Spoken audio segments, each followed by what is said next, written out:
professora Marilena Chauí dispensa apresentações, vocês a conhecem.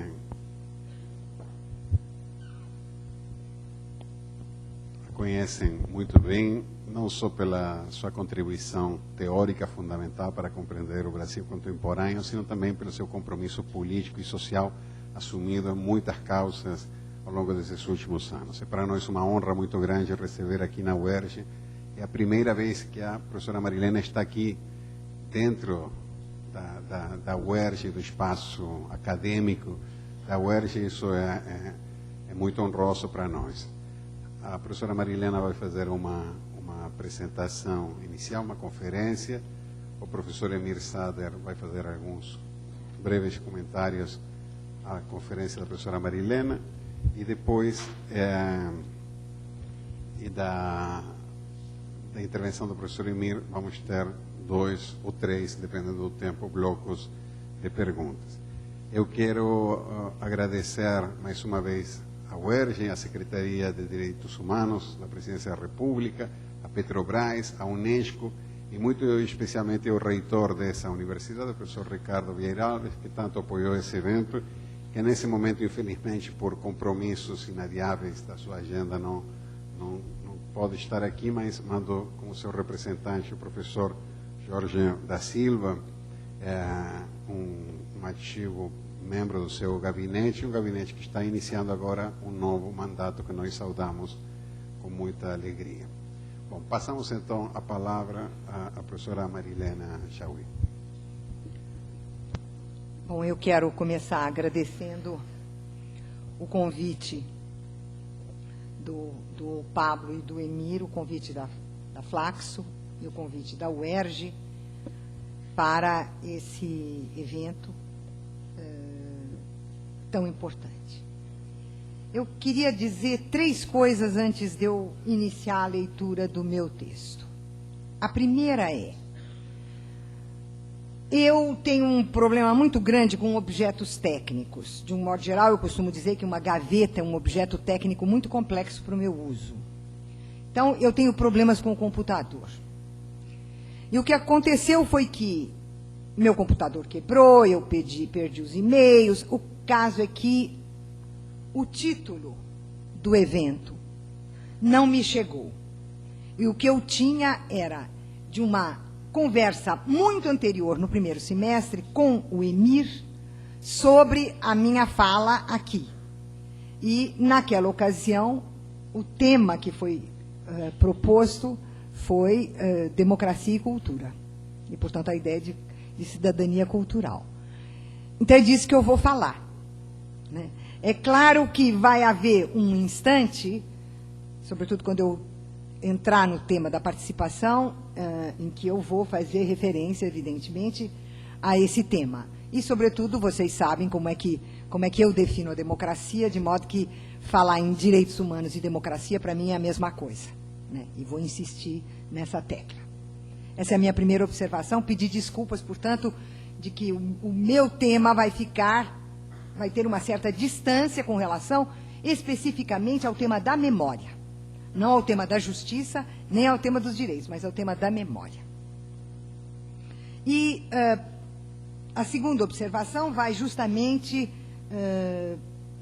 na linha da questão da memória. Me parece que há pelo menos 3 razões, 2 delas de natureza diretamente política e a outra de natureza sociocultural, para nós enfatizarmos a importância da memória. A primeira é aquilo que, nas teses da filosofia da história, Walter Benjamin diz a respeito da história oficial. Ele diz: a história oficial é a história do vencedor. E é preciso fazer a história dos vencidos. Escovar a história a contrapelo e fazer a história dos vencidos. E esse é o papel da memória. E de que modo a memória pode ter esse papel? Ela só pode ter esse papel se aquilo que ela vai narrar é aquilo que a sociedade fez e faz. Por quê? Porque a história do vencedor, e isso é típico no caso do Brasil, é a história do Estado. Se você toma a história do Brasil, como é que ela é periodizada? Ela é periodizada a partir das formas que o Estado brasileiro teve. Capitanias hereditárias, governo geral, Reino Unido, Império, Regência, República, República Velha. Tá? A história do Brasil é contada como se fosse a história do Estado brasileiro. E com isso você omite o lugar onde efetivamente a história acontece, que é na sociedade. Ora, por que eu estou dizendo isso?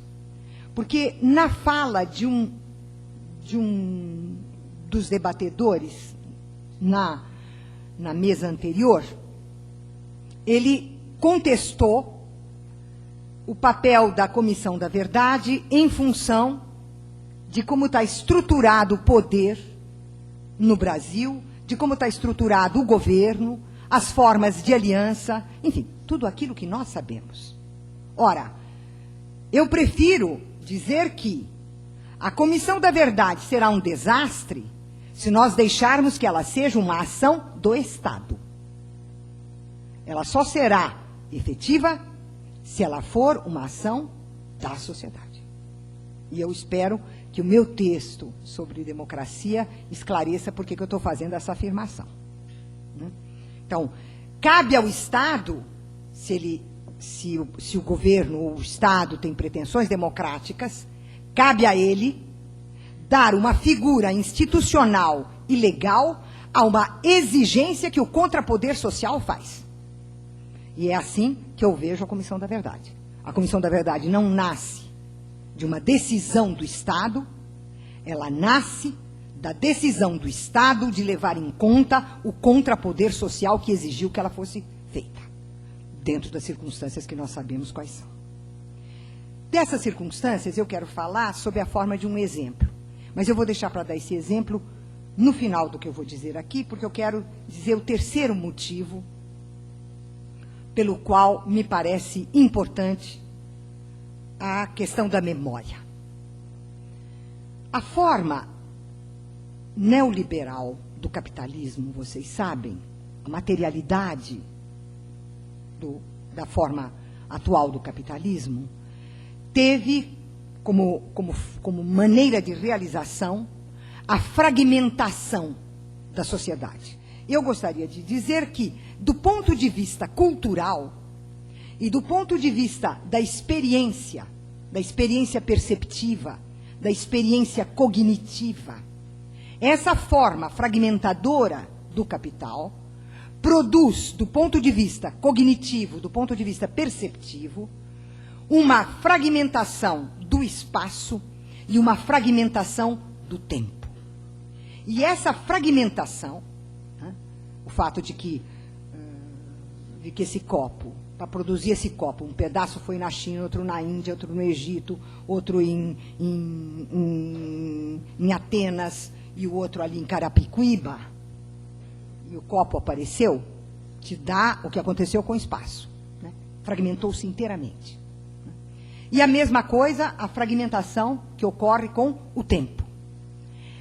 A fragmentação do espaço e a fragmentação do tempo aparecem como se elas pudessem ser corrigidas pelos meios eletrônicos, pelas tecnologias eletrônicas.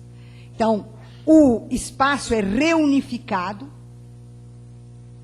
sob a forma das imagens que aparecem sem nenhuma referência a uma diferença geográfica, ao próximo e o distante, o aqui ou o ali.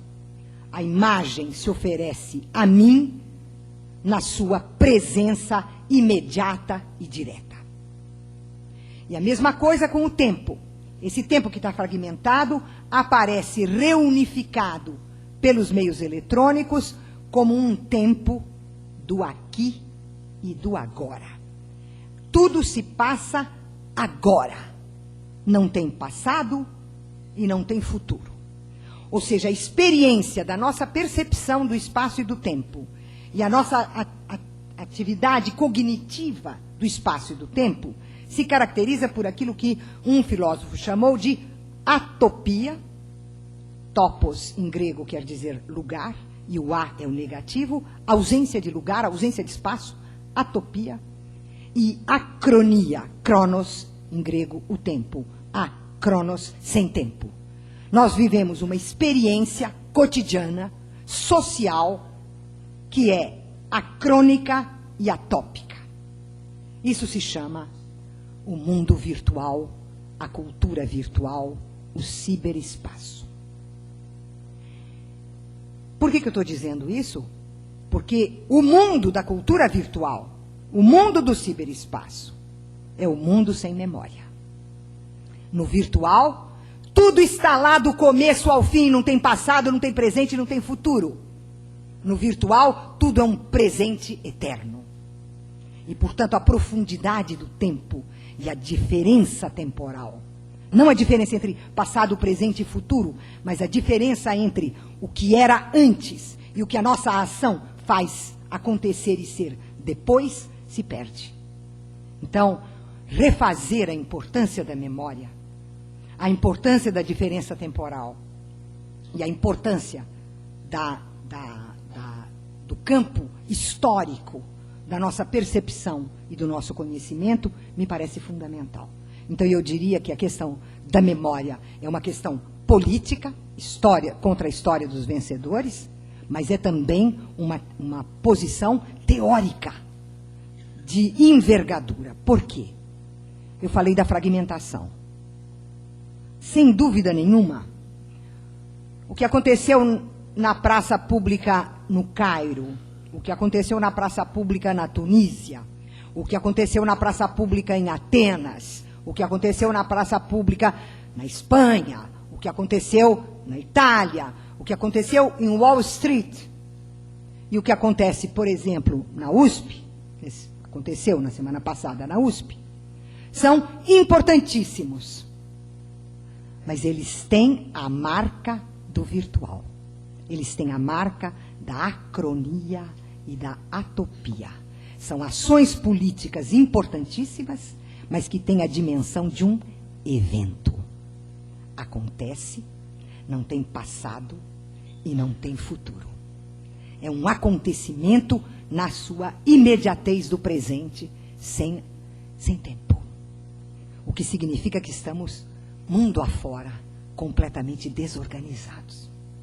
Então, a ação em torno da memória tem que ter um papel político organizador. E é por isso que é tão importante.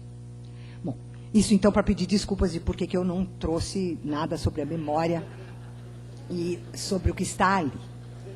Agora, foi perguntado também...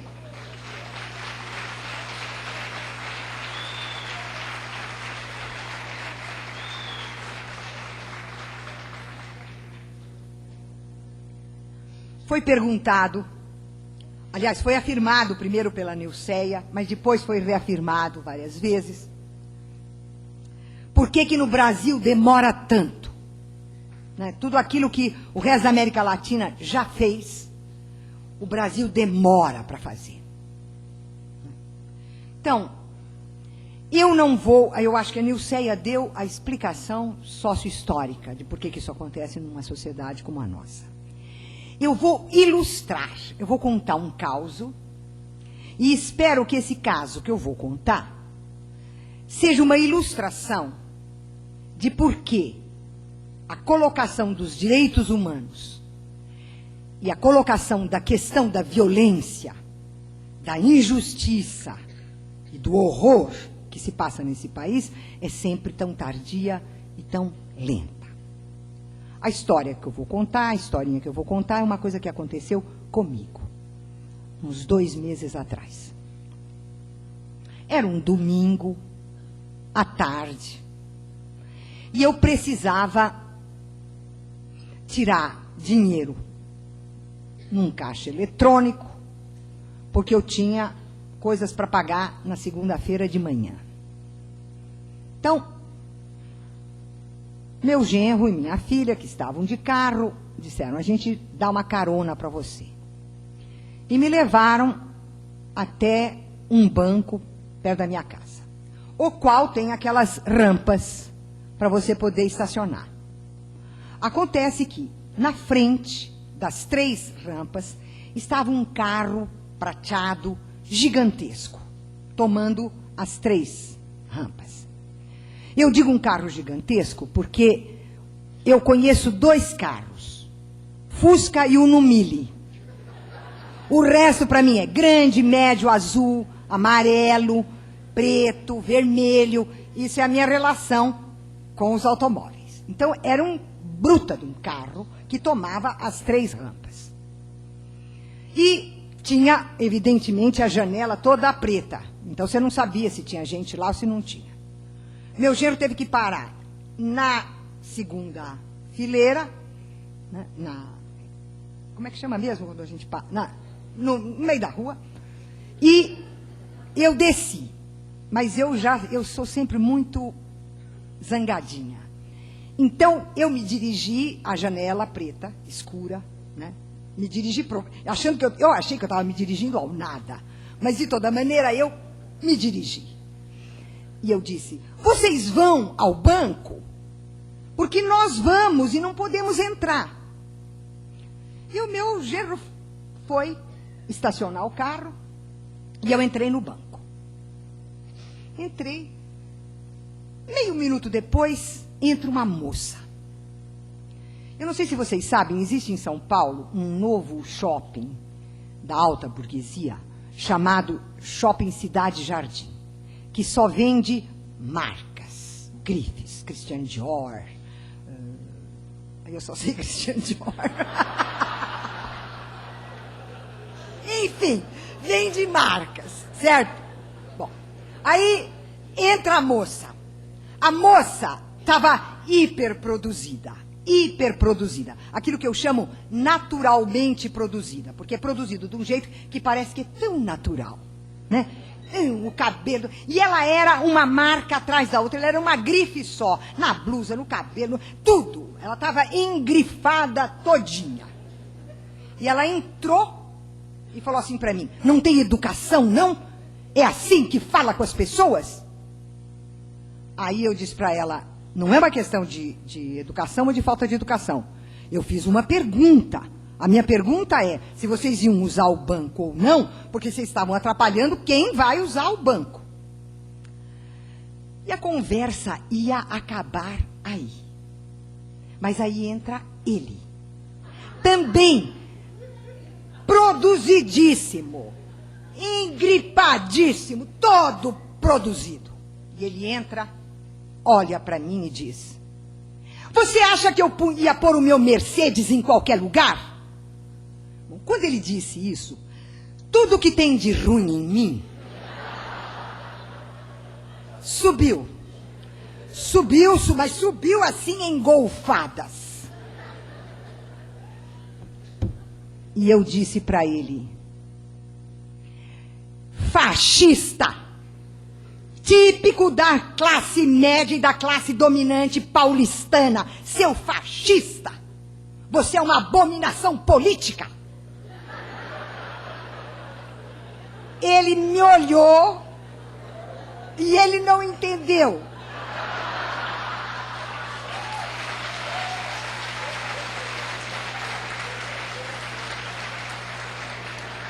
E aí ele falou para mim, fascista porque eu sou clarinho? A moça, quando eu gritei que ele era uma abominação política, a moça não teve dúvida, ela me bateu. Ela veio e me bateu. Aí eu disse para ela, você é uma abominação ética. Aí foi aquele silêncio, porque eles entraram, ela entrou, e qual foi o primeiro ato dela? Foi me humilhar, né? Foi produzir a humilhação. Você não tem educação. Você é inferior a mim, eu te humilho porque você não tem educação. Não deu para ela fazer isso, ele veio. E me humilhou outra vez. Não, você não tem o dinheiro que eu tenho, você não tem as posses que eu tenho, você não tem um Mercedes. Você não é nada. Eu posso e você não pode. Aí, como eu chamei isso de uma abominação, ela me bateu. Quando eu disse que isso também era uma abominação, eles ficaram meio sem saber. E aí restou um último argumento. O argumento foi, ele virou e falou para mim, sua velha feia, tá na hora de você ir para um asilo. Aí eu disse, a minha idade é um fato objetivo, é um dado da natureza. Você não pode transformar isso num xingamento, num desaforo, porque isso é o que eu sou. Portanto, vocês dois são uma abominação cognitiva.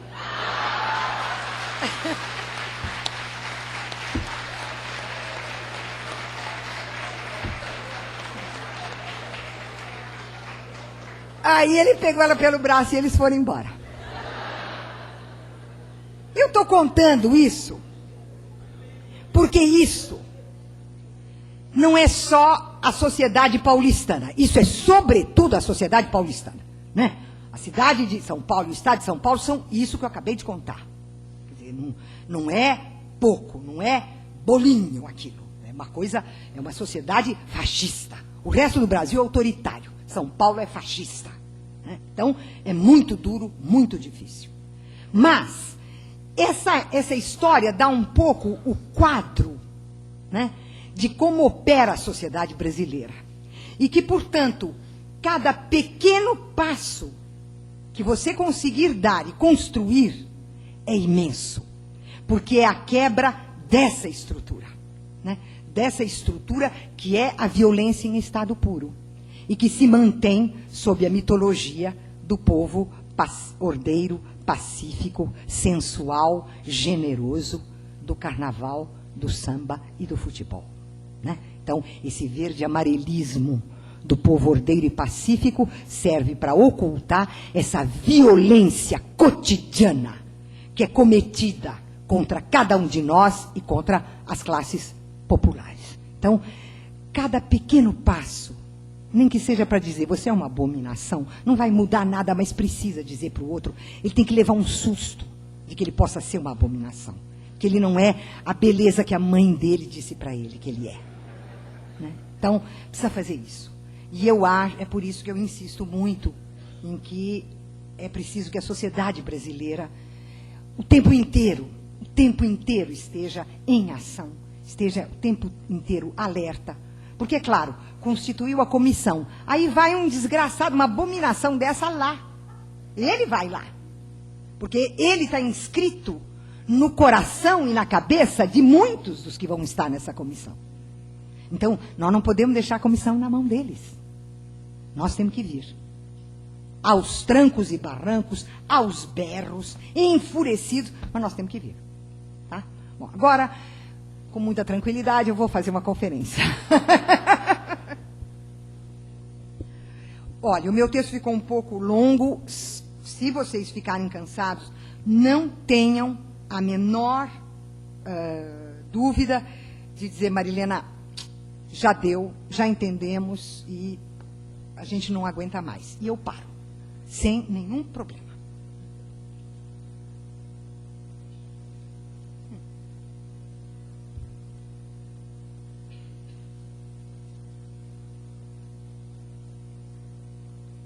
Então, a minha fala se chama Cultura, Democracia e Socialismo.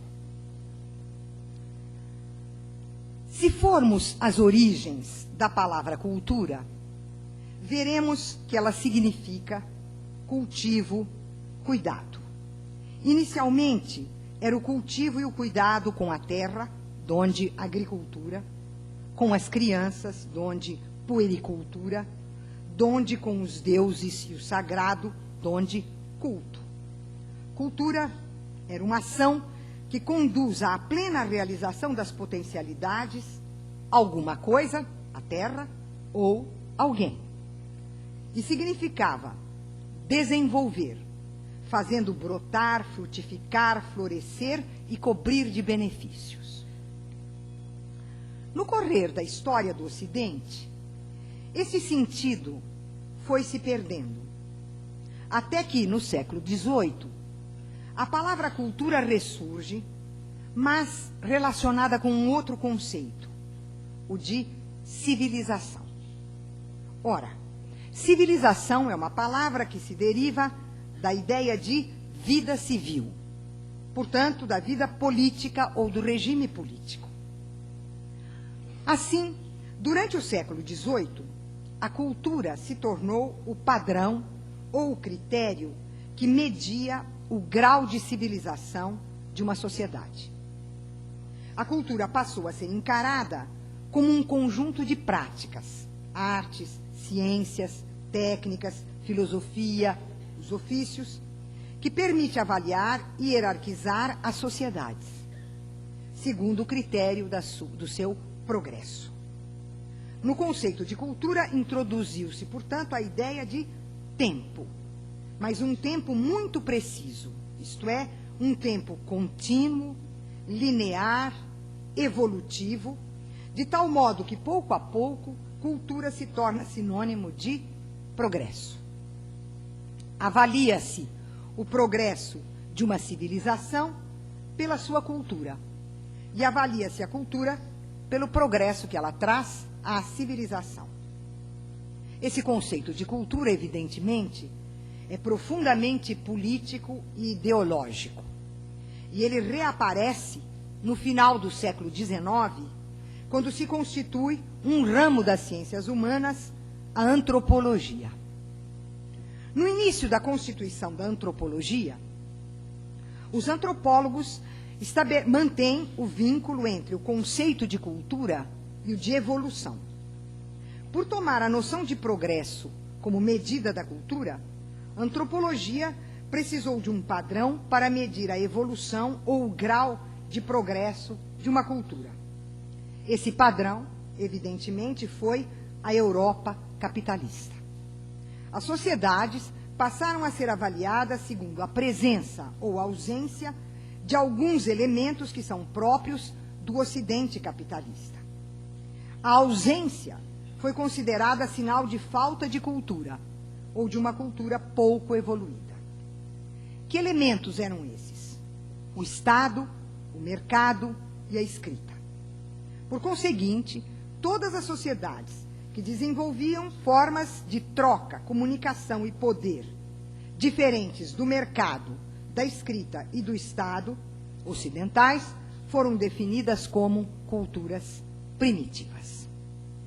A noção do primitivo só pode ser elaborada se for determinada pela figura do não primitivo, portanto, daquele que realizou a evolução. Isso implica não só um juízo de valor, mas também e sobretudo que se tomam os critérios da escrita, do mercado e do Estado como definidores da essência da cultura. Uma vez que a cultura era concebida como evolução e progresso, considerou-se que aquelas sociedades que ainda estavam sem mercado, sem escrita, sem Estado, chegariam necessariamente a esse estágio um dia.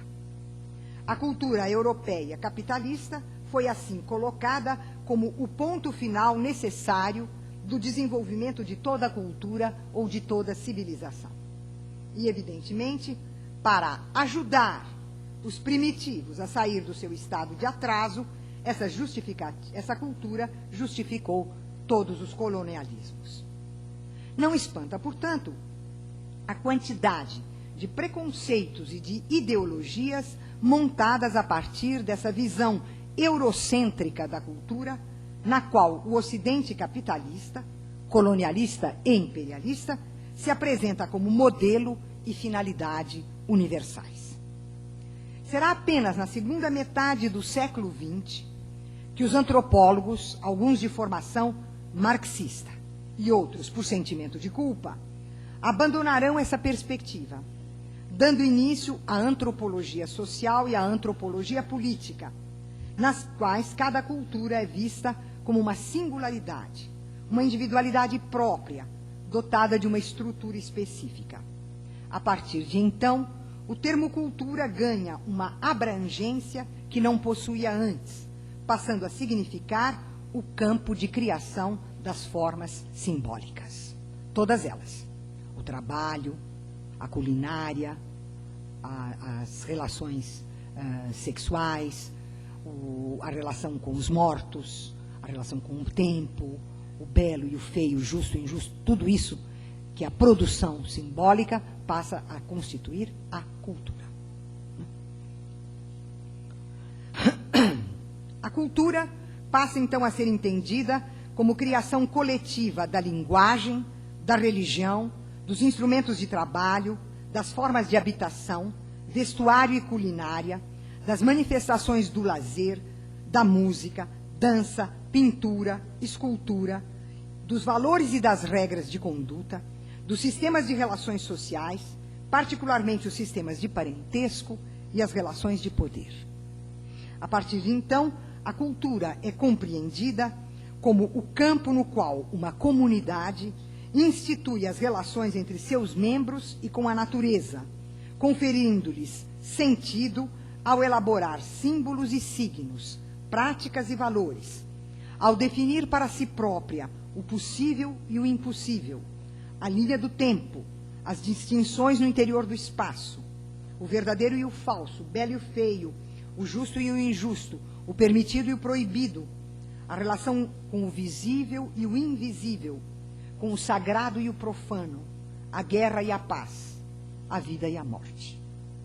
No entanto, essa abrangência da cultura como campo das formas simbólicas, produzidas em condições históricas determinadas, esbarra numa dificuldade, qual seja a diferença entre comunidade e sociedade.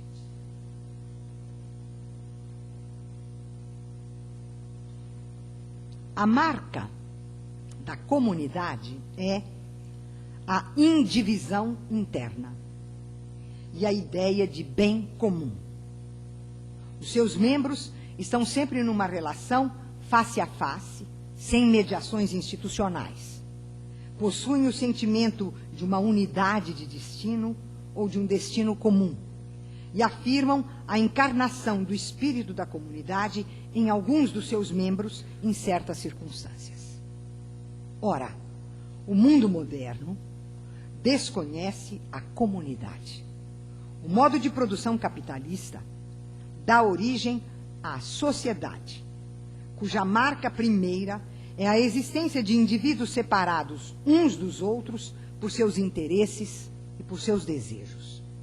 Sociedade significa isolamento, fragmentação, atomização, forçando o pensamento moderno a indagar como indivíduos isolados podem se relacionar, isto é, tornar-se sócios. Em outras palavras, a comunidade é percebida pelos seus membros como natural. Sua origem é a família biológica, ou ordenada por uma divindade, como na Bíblia, por exemplo, ou no Alcorão. Mas a sociedade impõe a exigência de que seja explicada a origem do próprio social. Tal exigência conduz à invenção da ideia de pacto social ou de contrato social firmado entre os indivíduos, instituindo a sociedade. A segunda marca, aquilo que propriamente faz com que uma sociedade seja sociedade, é a divisão interna. Se a comunidade se percebe regida pelo princípio da indivisão, a sociedade não pode evitar que o seu princípio seja a divisão interna. Essa divisão não é um acidente, não é algo produzido pela maldade de alguns e que poderia ser corrigida. Essa divisão é uma divisão originária e que aparece pela primeira vez em Maquiavel, quando no Príncipe ele afirma, eu cito, toda a cidade é dividida pelo desejo dos grandes de oprimir e comandar e o desejo do povo de não ser oprimido nem comandado. E essa ideia da divisão originária é reafirmada por Marx quando ele abre o Manifesto Comunista, afirmando, eu cito, até agora a história tem sido a história da luta de classes. Como então, diante de uma sociedade dividida em classes, manter um conceito tão abrangente da cultura como expressão de uma comunidade indivisa, que é o conceito proposto pela antropologia.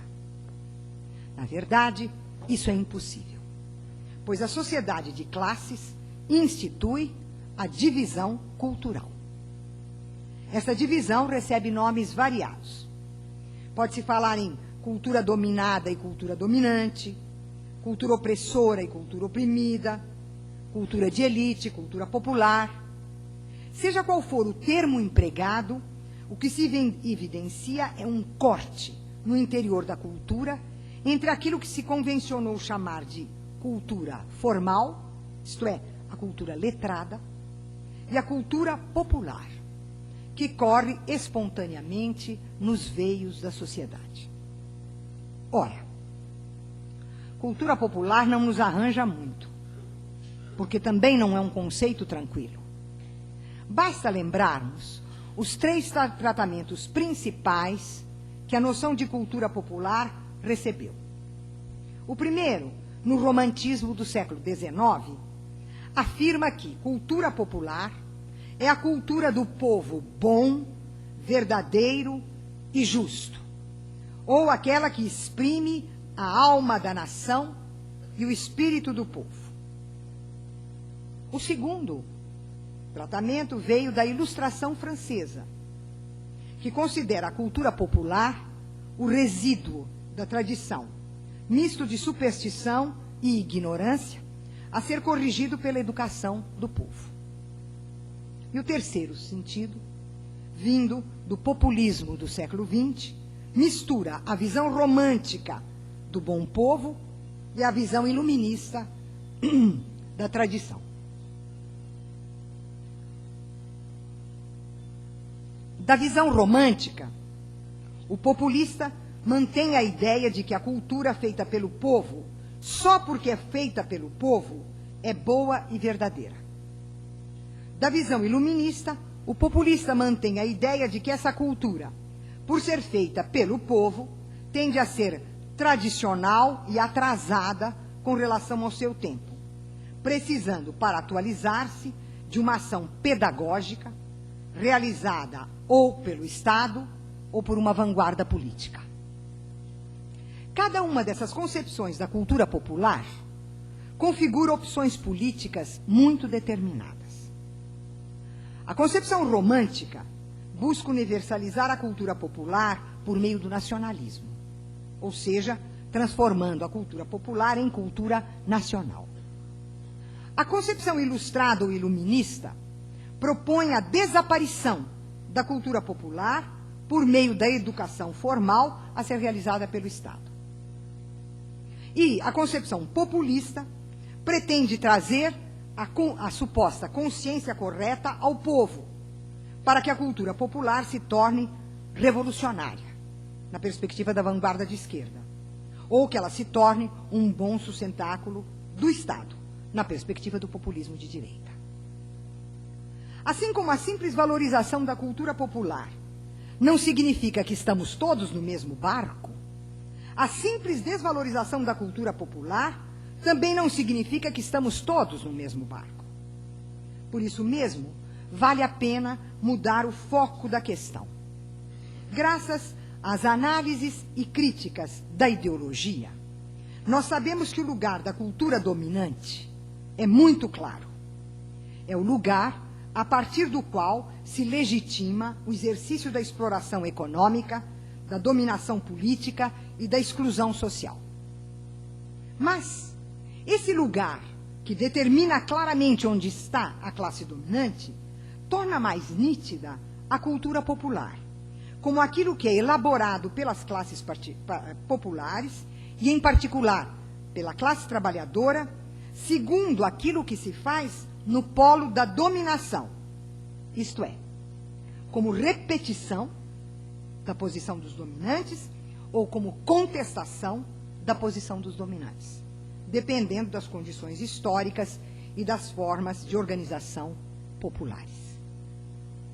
Ora, o que nós estamos dizendo sugere que talvez a pergunta mais interessante seja: O que pode ser a cultura quando tratada do ponto de vista da democracia?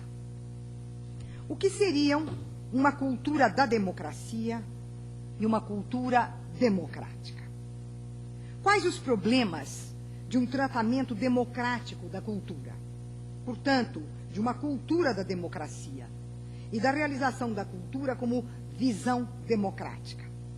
Portanto, de uma cultura democrática.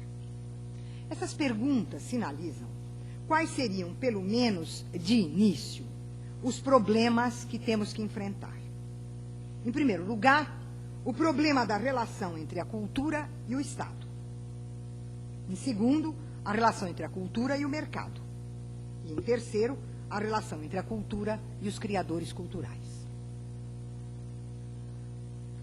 Se examinarmos o modo como o Estado opera no Brasil, podemos dizer que, no tratamento da cultura, a sua tendência tem sido historicamente antidemocrática. Não porque o Estado é ocupado por este ou aquele grupo dirigente, mas pelo modo como, historicamente, o Estado brasileiro encara a cultura. Tradicionalmente, o Estado procura capturar toda a criação social da cultura sob o pretexto de ampliar o campo cultural público, transformando a criação cultural em cultura oficial, para fazê-la operar como uma doutrina e irradiá-la através da escola por toda a sociedade. Assim, na história do Brasil, o Estado sistematicamente tem se apresentado, e é isso que eu acho que de 10 anos para cá se arrebentou, se está destruindo isso, né? Mas, historicamente, o Estado brasileiro se apresentava sempre como produtor da cultura, conferindo a ela uma generalidade nacional ao retirar das classes sociais antagônicas o lugar onde efetivamente a cultura se realiza. Há ainda uma outra modalidade de ação estatal, essa que vem dos tempos neoliberais, em que o Estado propõe se dar um tratamento moderno à cultura. Considera, portanto, arcaico que ele se apresente como um produtor oficial de cultura. Nesse caso, por modernidade, e nós vimos isso ocorrer 10 anos atrás, né? Por modernidade, os governantes entendem os critérios e a lógica da indústria cultural, cujos padrões o Estado procura repetir por meio das instituições governamentais de cultura. Dessa maneira, passa a operar no interior da cultura com os padrões do mercado. Assim, no primeiro caso, o Estado se oferecia como produtor e irradiador de uma cultura oficial. No segundo caso, ele se oferecia como um balcão para atendimento de demandas, adotando os padrões do consumo e dos mass-mídia, particularmente o padrão da consagração do consagrado. Como quebrar isto? Se imaginarmos uma outra relação dos órgãos estatais com a cultura, talvez devamos retomar aquela concepção antropológica mais abrangente, a cultura como prática social que institui um campo de símbolos e signos, de valores e comportamentos, acrescentando, porém, que há campos culturais diferenciados, antagônicos, contraditórios no interior da sociedade, em decorrência da divisão social das classes e da pluralidade de grupos e movimentos sociais. Nessa visão múltipla e diferenciada da cultura, nesse campo ainda da sua definição antropológica, torna-se evidente a impossibilidade, de fato e de direito, de que o Estado produza cultura. O Estado passa a ser visto, ele próprio, como um dos elementos integrantes da cultura, isto é, como uma das maneiras pelas quais, em condições históricas determinadas e sob os imperativos da divisão social das classes, uma sociedade cria para si própria os símbolos, os signos e as imagens do poder. O Estado é assim, tanto o produto das condições materiais de produção, quanto um produto da cultura, e não um produtor de cultura. Ele é um produto que exprime a divisão social e a multiplicidade social. Quanto à perspectiva estatal de adoção da lógica da indústria cultural e do mercado cultural, podemos recusá-la de pronto, tomando agora a cultura não mais no sentido antropológico amplo, mas num sentido específico. A cultura é entendida como criação. Criação da imaginação, da sensibilidade e da inteligência, que se exprime em obras de arte e obras de pensamento, quando estas obras procuram ultrapassar criticamente o que está estabelecido. Esse campo cultural específico, a criação, não pode ser definido pelo prisma do mercado. Não só porque o mercado opera com o consumo, a moda e a consagração do consagrado, mas também porque o mercado reduz a forma criadora da cultura à condição de um entretenimento, de um passatempo, avesso ao significado criador e crítico das obras culturais. Não que a cultura não tenha um lado lúdico e de lazer, porque lhe é essencial e constitutivo. Mas uma coisa é perceber o lúdico e o lazer no interior da cultura, outra coisa é instrumentalizá-la para que ela se reduza a isso, seja supérflua, uma sobremesa, um luxo num país onde direitos básicos não estão atendidos. É preciso não se esquecer que, sob a lógica do mercado, a mercadoria, cultura, torna-se algo perfeitamente mensurável. A medida é dada pelo número de espectadores, pelo número de audiência, pelo número de vendas. Isto é, o valor cultural decorre da capacidade para agradar. Essa mensuração tem ainda outro sentido. Indica que a cultura é tomada no seu ponto final, no momento em que as obras são expostas como espetáculo, deixando na sombra o essencial, isto é, o processo da criação. O que seria uma relação nova com a cultura, na qual a considerássemos como um processo de criação? Seria entendê-la como trabalho. Tratá-la como trabalho da inteligência, da sensibilidade, da imaginação, da reflexão, da experiência, do debate. Como trabalho interior do tempo.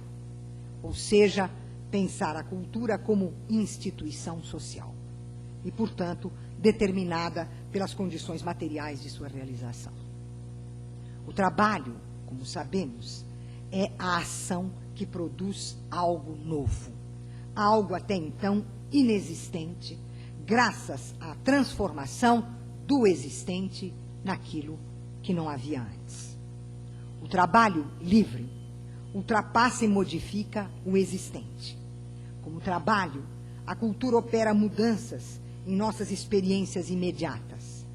Abre o tempo com o novo, faz emergir o que ainda não foi feito, ainda não foi pensado, ainda não foi dito. Captar a cultura como trabalho significa, enfim, compreender que o resultado cultural, a obra, se oferece aos outros sujeitos sociais, se expõe a eles, oferece-se como algo a ser recebido por eles, para fazer parte de sua inteligência, sensibilidade e imaginação e ser retrabalhada pelos seus receptores, seja porque eles a interpretam, seja porque uma obra suscita a criação de outras. A exposição das obras culturais é essencial a elas. Elas existem para serem dadas ao olhar, à sensibilidade, à percepção, dadas à inteligência, à reflexão, à imaginação dos outros. Eis porque o mercado cultural explora essa dimensão das obras de arte, isto é, o fato de que elas são, fundamentalmente, no sentido profundo da palavra, espetáculo, isto é, ser dada ao olhar do outro, à imaginação do outro, oferecer-se ao outro, né? Então, eis porque o mercado cultural explora essa dimensão das obras de arte, isto é, o fato de que elas são espetáculo, submetendo-as ao show business. Se o Estado não é produtor de cultura, nem instrumento para o seu consumo, que relação o Estado pode ter com ela? O Estado pode conceber a cultura, e é assim que eu uma vez pratiquei isso quando ocupei uma posição no Estado, pode concebê-la como um direito do cidadão. Portanto, assegurar o direito de acesso às obras culturais produzidas, particularmente o direito de fruí-las, mas também e sobretudo o direito de criar as obras, isto é, de produzi-las, e o direito de participar das decisões sobre as políticas culturais. O que significa o direito de produzir obras culturais? Se se considerar a cultura como o conjunto das belas artes, então se poderia supor que esse direito significaria, por exemplo, que está aberto a todos o direito de ser pintor. Afinal, cada um de nós, um dia ou outro, tem vontade de fazer uma aquarela, um guache, um desenho, e poder-se estabelecer uma política cultural que espalhasse pelas cidades ateliês de pintura, aulas de pintura, grupos de pintura. Mas essa política não garantiria o direito de produzir obras de pintura.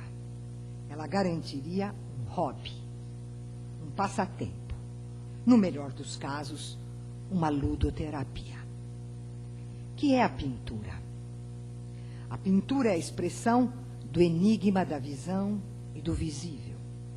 É o enigma de um corpo que é evidente e visível, que realiza uma reflexão corporal pela qual ele se vê vendo.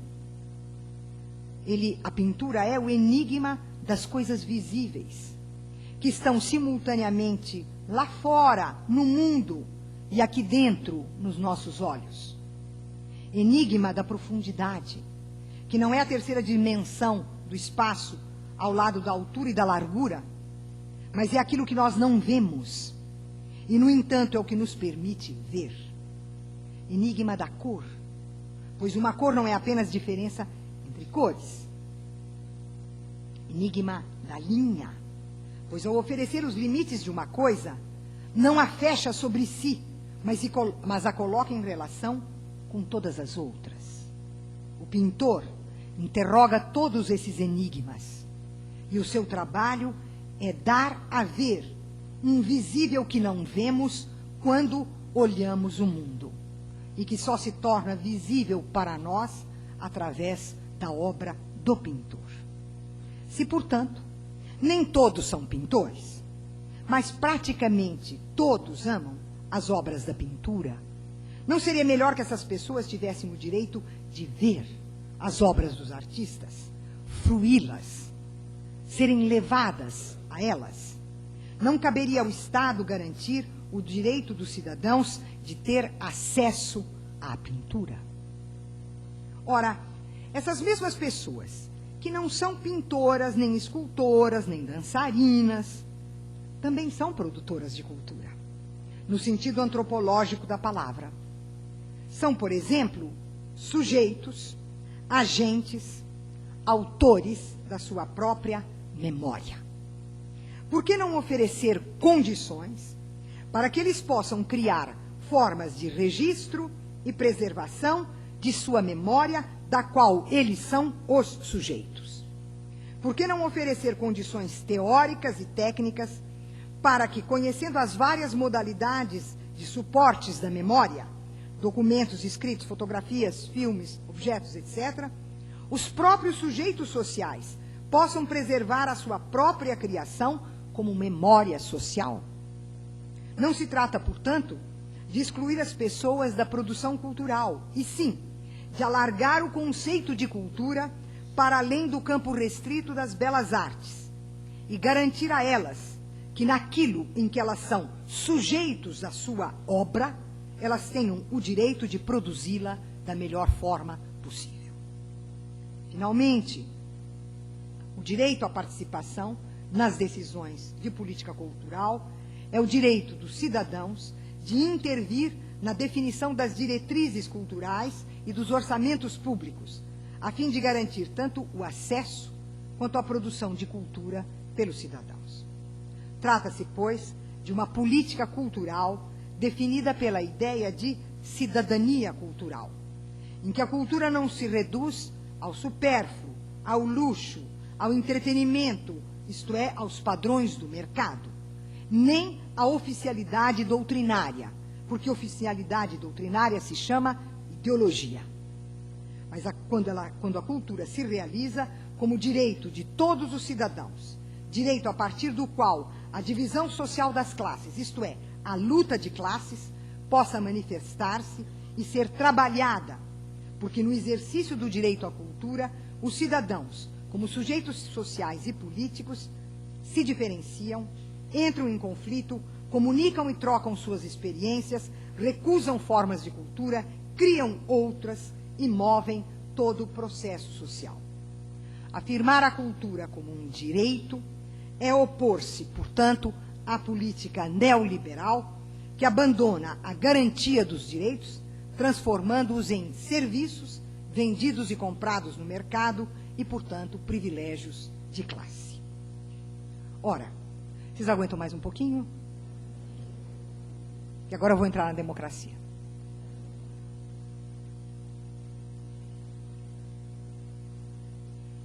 Alguns traços caracterizam a democracia.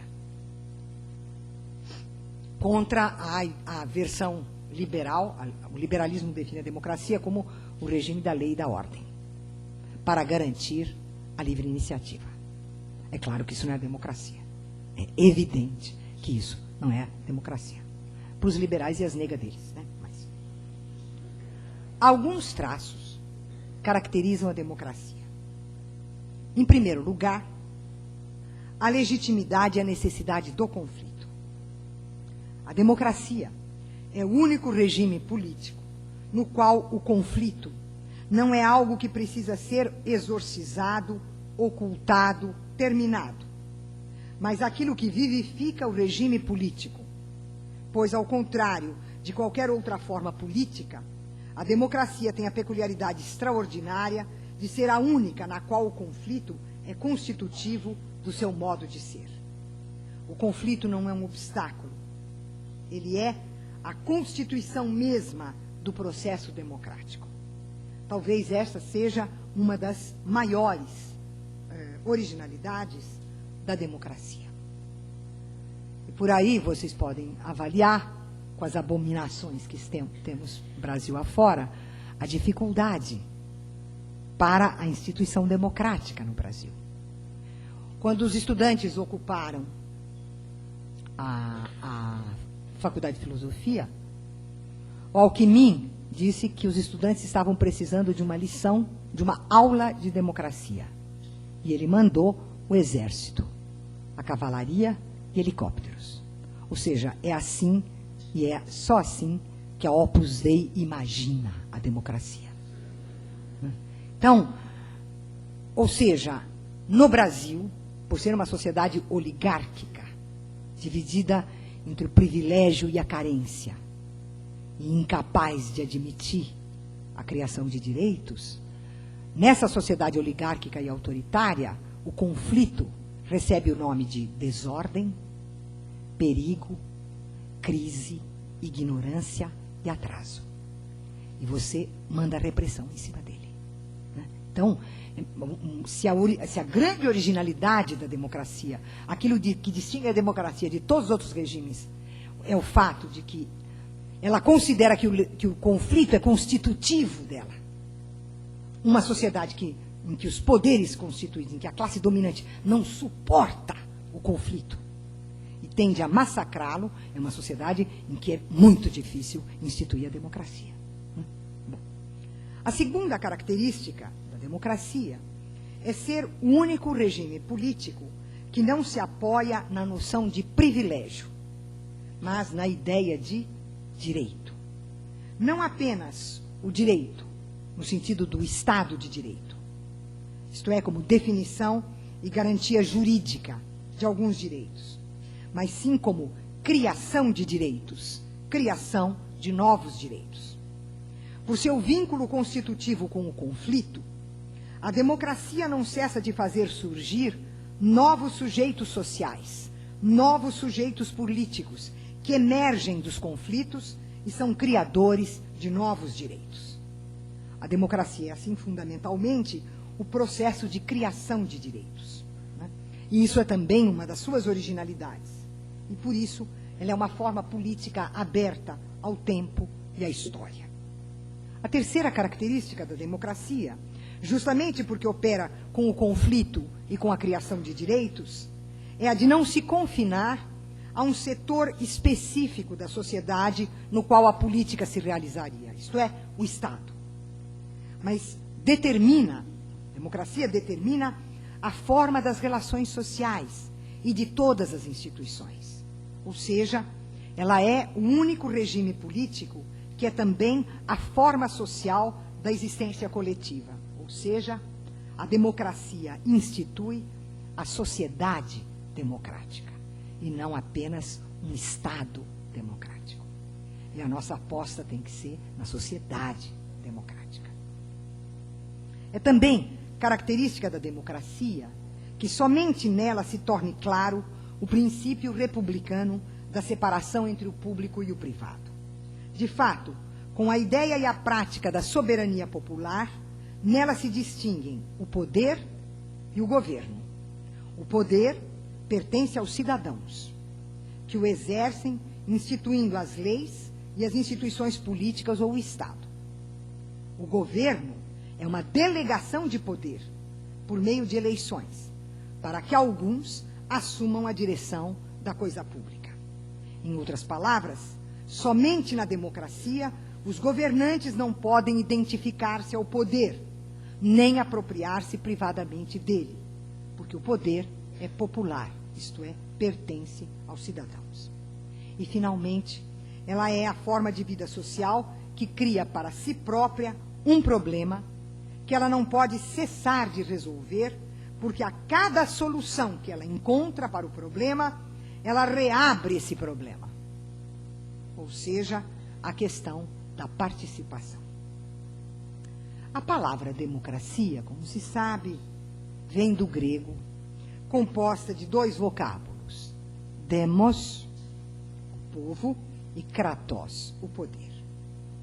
Como poder popular, a democracia exige que a lei seja feita por aqueles que irão cumpri-la e que exprima os direitos daqueles que a fizeram.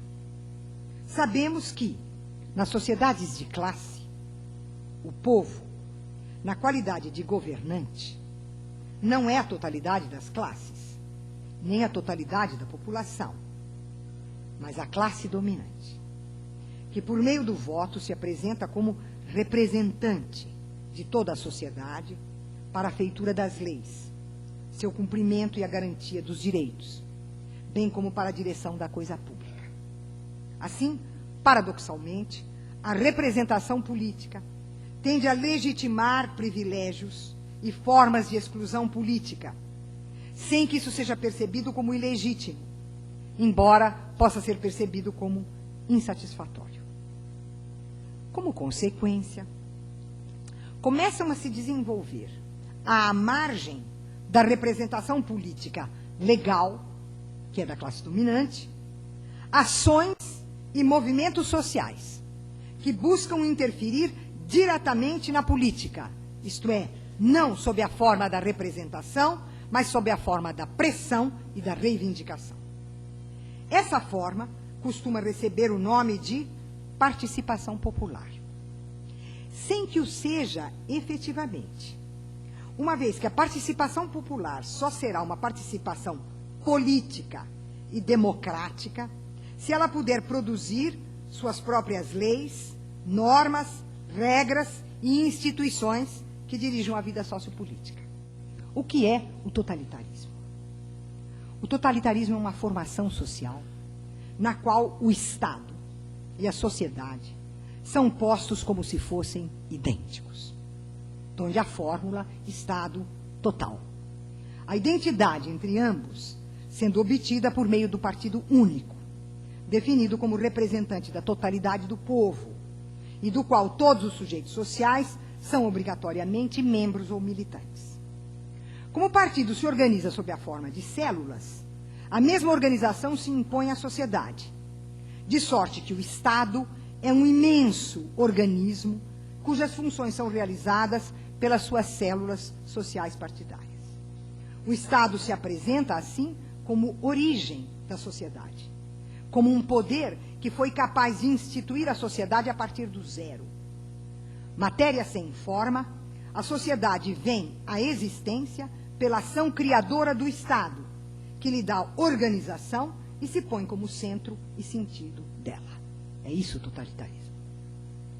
Enquanto o liberalismo se apoia na ideia de que a sociedade, a chamada sociedade civil, que é o mercado, né, se organiza por si mesma, pela livre competição entre os proprietários privados, né, e se autorregula pelos mecanismos do mercado, precisando do Estado apenas para legislar essa autorregulação espontânea e arbitrar conflitos que possam ameaçar a dominação vigente, isto é, a exploração econômica, o totalitarismo afirma o Estado como senhor da economia e decreta a abolição da luta de classes, porque a propriedade privada dos meios de produção se tornou a propriedade estatal desses meios. Como já não há luta de classes, o Estado deixa de ser governo e se torna administração planificada, isto é, um órgão técnico de gestão operado por uma organização hierárquica que engendra uma camada burocrática sempre em expansão, detentora de todos os meios de decisão e de coerção, pois é por meio dela que o partido e o Estado se tornam idênticos e que o Estado se torna onipresente sobre a sociedade. Assim, de um lado, o Estado encarna o universal e absorve a sociedade. Ele se torna a sociedade. Do outro, o partido encarna a linha correta e absorve todos os indivíduos. O partido é o povo.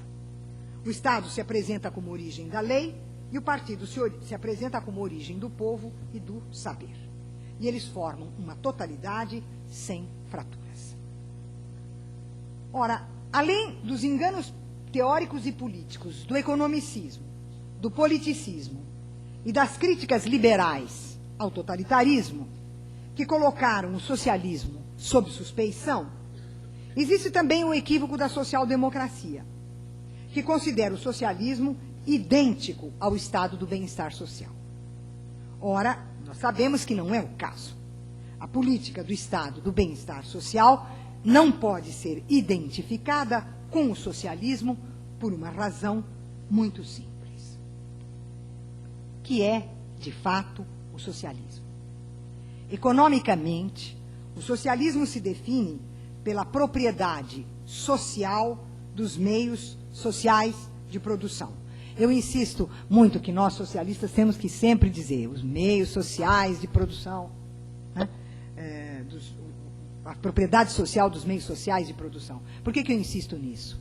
Porque, entre as coisas que interessa a ideologia liberal e que a classe dominante brasileira, e sobretudo a classe média brasileira, absorve rapidinho, é a ideia de que o socialismo é um cristianismo que deu certo.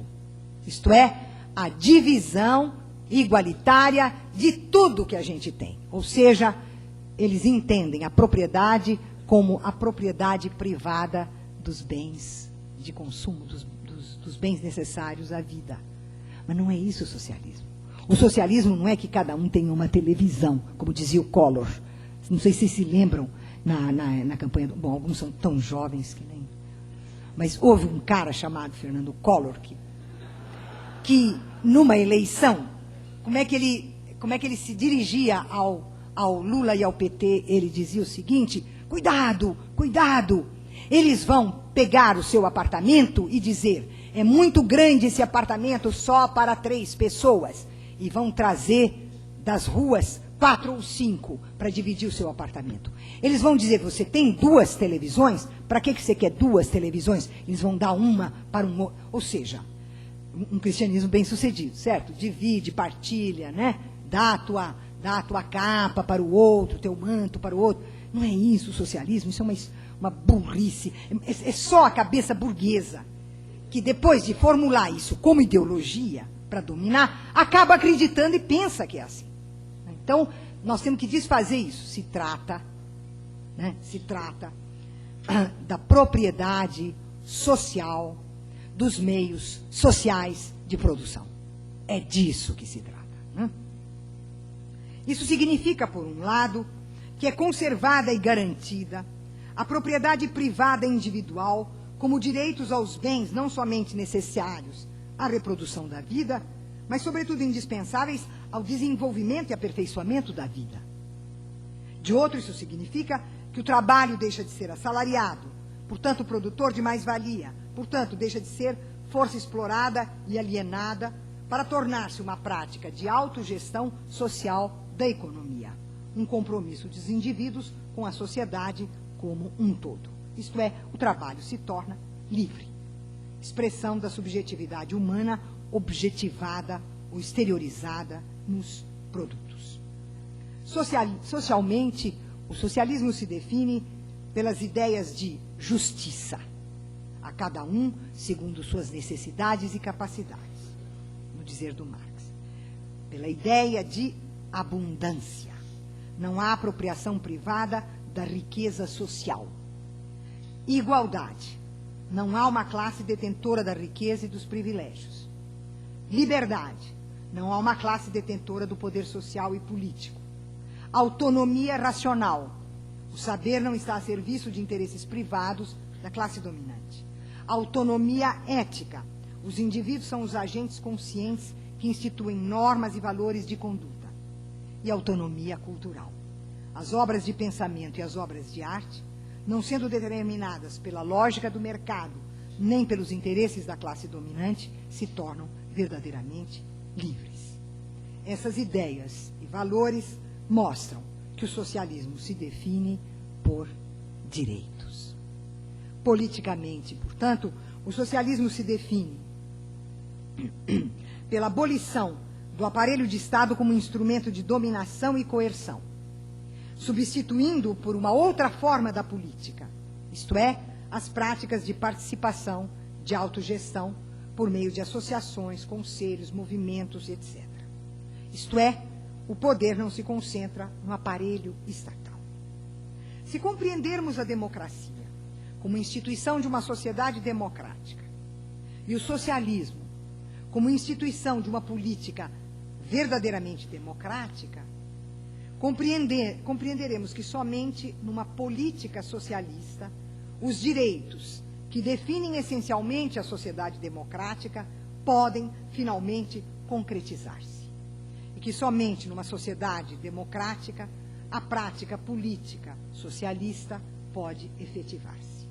Assim, uma nova política cultural precisa, por isso, começar como cultura política nova, tendo como viga mestra a ideia e a prática da participação. Portanto, uma cultura política nova, que tenha em mira a democracia e o socialismo, toma a luta de classes pela perspectiva da cidadania concreta, isto é, como um contrapoder social instituinte da política e da cultura como direitos. O conceito de participação é, assim, a chave, o núcleo, a moela e o miolo de uma nova cultura política. Assim, uma cultura política democrática que visa ao socialismo considera a participação um direito que se exprime em decisões e ações coletivas, pelas quais um bem para a coletividade se realiza. Não é a intervenção contínua no cotidiano, não é a demanda, não é a pressão, não é o lobby, não é o mutirão. A participação é a intervenção periódica refletida, organizada e constante nas decisões políticas e, por meio delas, nas decisões econômicas. Participação é, portanto, o direito de tomar decisões políticas, definir diretrizes políticas e torná-las práticas sociais efetivas. Isso significa, portanto, que somente com uma nova cultura política, que seja a cultura da cidadania, se torna possível a participação. E com a participação, nós podemos passar de uma cultura da cidadania para a cidadania cultural. Obrigada.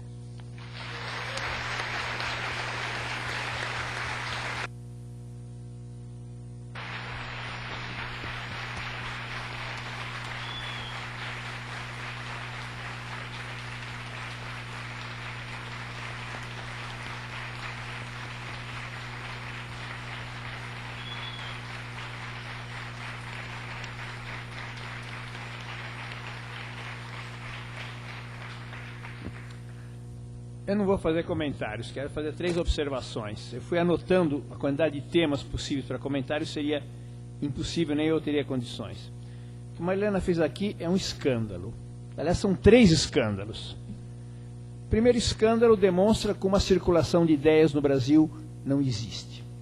Os meios sociais de comunicação monopolizam algumas ideias, alguns clichês particulares, e a elaboração de ideias, o intercâmbio de ideias, tem que ser feito nas margens do sistema. Segundo, o escândalo do risco que eles tratam de impedir. Impedir que o pensamento crítico e a esquerda instaurem espaços públicos de debate, de elaboração, que possam ser multiplicados para setores muito amplos, o que seria de um risco extraordinário para eles. Em terceiro lugar, o escândalo de como se deixou de discutir cultura e políticas culturais no Brasil, o que é uma debilidade fundamental. A política econômica do governo é essa que está aí, vai ter adequações e vai para frente. A política social é essa, vai ter adequações e vai para frente. A questão fundamental que está em disputa no Brasil é se esses setores chamados emergentes vão reproduzir os valores tradicionais da classe média que a Marilena mencionou, ou se vão formular valores de outra ordem. Valores solidários, valores humanistas, valores que incorporem todo o simbólico da cultura nova que eles estão praticando na sua prática, na sua vida. Os ministérios fundamentais do governo deveriam ser educação, cultura e comunicação, elaboração, socialização e multiplicação das ideias em geral. Eu acho que esses são temas em disputa e acho que a Marilena, eu vim para cá, me aposentei na USP, sempre tinha a ideia, a expectativa de trazer a Marilena para cá, porque eu sei o tipo de ideias que ela formula, que ela elabora. Se vocês não viram, se fez para a campanha eleitoral 2 vídeos da Marilena, um em continuidade ao outro, sobre questão de democracia. Se não viram, deem uma olhada, basta entrar no Google, democracia, etc. Tal. O primeiro deles foi visto por mais de 500 mil pessoas. Isso num circuito paralelo, aquela pequena guerrilha que a gente faz na internet. Mas da ideia do potencial, da necessidade que as pessoas têm, precisam e que faz falta e que é cerceado. Onde nós estamos em maior inferioridade é certamente no debate cultural, no debate ideológico, no debate dos valores. Foi por isso que na campanha eleitoral, quando eles perdiam para a nossa maioria social e política, foram desencavar o tema do aborto, em que tem desde a manipulação da mídia até os setores conservadores da igreja, para tentar formar setores com um pensamento retrógrado. E conseguiram, de alguma maneira, reverter o resultado eleitoral, provisoriamente, e inviabilizar a discussão do aborto hoje em dia no Brasil. É um tema totalmente... Infelizmente, a secretária que toca de assuntos de gênero, que substituiu a Nilsec, tem vários outros méritos, não falou uma vez na questão do aborto, falou várias vezes na questão da Gisele Bündchen, que terá sua importância devida, mas o problema da massa das mulheres brasileiras é de outra ordem. Esse tema está interditado na imprensa brasileira, ele aparece episodicamente, não é um tema de saúde pública. Temas fundamentais, pena de morte, diminuição da idade penal das crianças, todos esses temas nós somos minoria hoje na sociedade. Essa é a maior disputa que a gente quer fazer. Por isso que eles se opõem fortemente à democratização, à discussão mesmo do marco regulatório dos meios de comunicação. a Marilena e eu nos conhecemos desde a época dos colégios secundários, fazíamos greve nos colégios estaduais pela democratização da educação no Brasil, em que o Florestano lutava contra a lei de diretrizes e bases daquela época. Depois estudamos juntos a Faculdade de Filosofia, era um ano antes do que eu, tivemos vários outros tipos de convivência, e a Marilena é um dos exemplos fundamentais do intelectual da esfera pública no Brasil. Aquele intelectual que, por um lado, aborda os temas fundamentais do país, segundo, contra os poderes dominantes, terceiro, com uma linguagem acessível, e quarto lugar, característico dela, a articulação entre o rigor da elaboração teórica e a disposição, a disponibilidade da intervenção política. Eu destacaria vários intelectuais que já não estão vivos, como Darcy Ribeiro, como Milton Santos, como Florestan Fernandes, como Rui Mauro Marini, e não temos muitos exemplos hoje em dia, mas eu destacaria certamente, além da Marilena, o Antônio Cândido. Acho que o trazer a Marilena para cá não é só o conteúdo, mas é também o tipo de intelectual, a imagem do intelectual que nós queremos passar para as juventudes, para os jovens que estão estudando, que estão angustiados, que estão identificados e polemizando com o Brasil que existe, aquele Brasil que pode vir a ser. Não vou fazer mais comentários, eu acho que nós avançamos bastante com um conteúdo extraordinário. Vamos abrir apenas para 3 perguntas, para poder, de alguma maneira, recolher algumas das tantas preocupações que as pessoas têm. Peço que sejam relativamente sintéticos.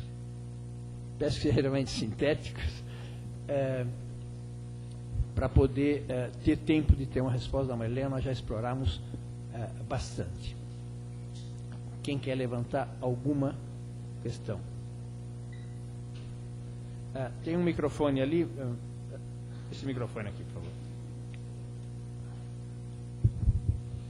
Parabéns a Flaxo, ao Emir, ao Pablo. Eu lembro que eu estudei aqui em 84 e a gente fez vários ensaios de ver a Marilena Chaui aqui e não conseguimos. Então é uma grande satisfação vê-la aqui.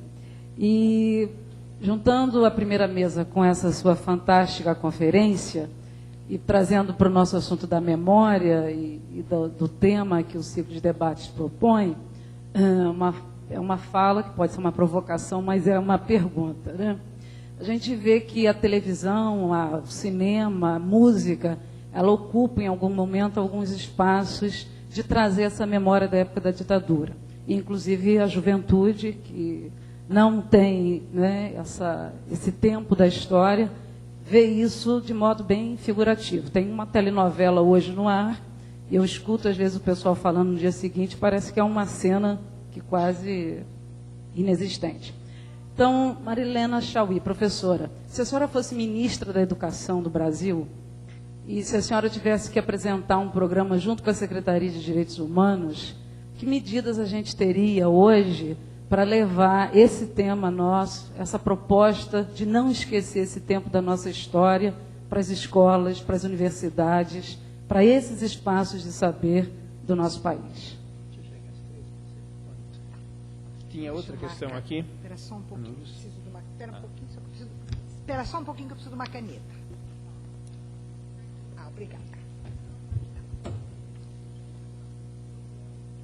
Ana Lúcia. Primeiro, é um encantamento ouvir você, Marilena, porque é como se a gente que trabalha na arte, na cultura, se fosse trazer de volta algumas questões que nos deixam inquietadas, sobretudo sobre a ideia do socialismo, que eu acho que perpassa a vida de alguns de nós. Mas, por outro lado, na sua explanação, você dividiu um Estado, mercado e criadores, né, a cultura. E eu tenho lido, acompanhado, como é que está esse mundo do trabalho precarizado, em que o capitalismo hoje cognitivo se apropria dos comportamentos, formas de vestir e se comportar, e, sobretudo, através da cultura e da arte, do intangível, do simbólico, e dessa...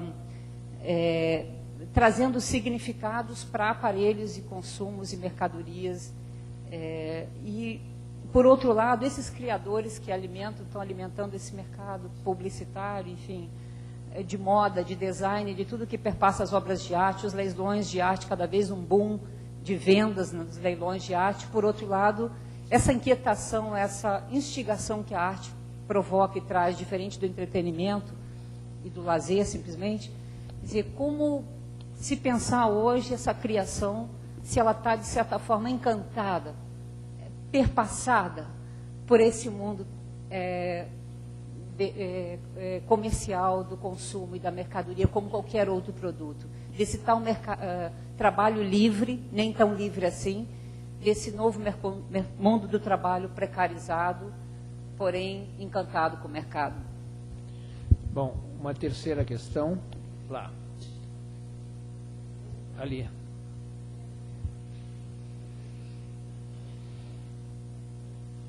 Boa noite. Eu tenho bastante medo e talvez até um pouco de vergonha de fazer essa pergunta, mas como eu estou preparando uma dissertação, eu estou em grande conflito e preciso de uma clarificação que pode ser feita por qualquer um dos senhores. A pergunta é a seguinte, deixa eu pensar bem como é que eu vou colocá-la, porque ela é bem problemática. A senhora começou a sua palestra com bastante crítica à padronização da cultura, inclusive europeia, trazido para cá, com colonialismo, colonização e imperialismo. E eu venho perguntar-lhe se os direitos humanos são genuinamente uma expressão cultural do Brasil, uma vez que eles nasceram na Europa e foram novamente importados ao Brasil. E também gostaria que a senhora fizesse um comentário, ou qualquer outra pessoa, em relação à universalização dos direitos humanos, que na sua fundação, em 1948, nas Nações Unidas, ele já nasceu de forma universal, e que eu estou agora com esse problema na minha dissertação, em clarificar se eles são ou não são universais. E, nossa, como é complicado responder essa pergunta. Eu estou com bastante conflito. Marilena. Tá, eu vou começar pela última. Se os direitos humanos são brasileiros. Então, houve uma parte da minha exposição que eu omiti, porque senão ia ficar muito longo, que não é só a questão do nacional, a questão do popular, é a questão do nacional. Né? E todos os equívocos em torno da ideia do nacional. Em particular, porque a ideia de nação é uma ideia muito recente, quer dizer, a palavra nação, não. Né? Nação se referia a uma ninhada que tem a mesma mãe. É isso, nação. Né?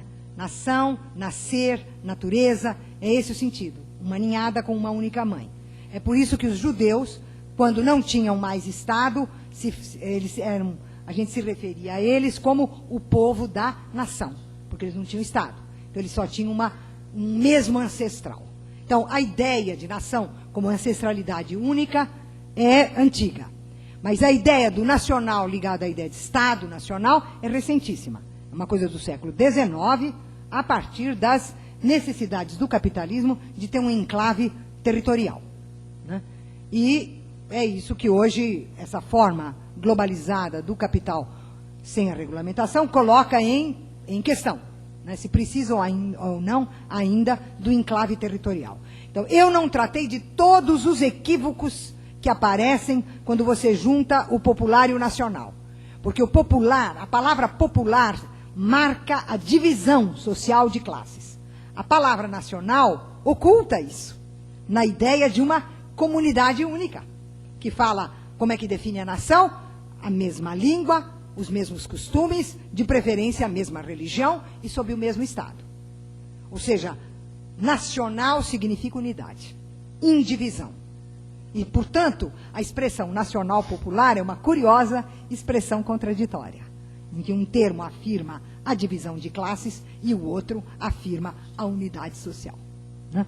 Então, se é essa a visão que eu tenho do nacional, quando eu falo no colonialismo, no imperialismo, eu não estou pensando em termos da autonomia nacional, da independência nacional, da identidade nacional. Cada vez que a palavra nacional aparece, para mim, é sempre o verde-amarelismo. Eu chamo de verde-amarelismo a concepção que nós temos da nossa sociedade e do nosso país a partir da bandeira. Então, que somos nós, Brasil? A verde mata.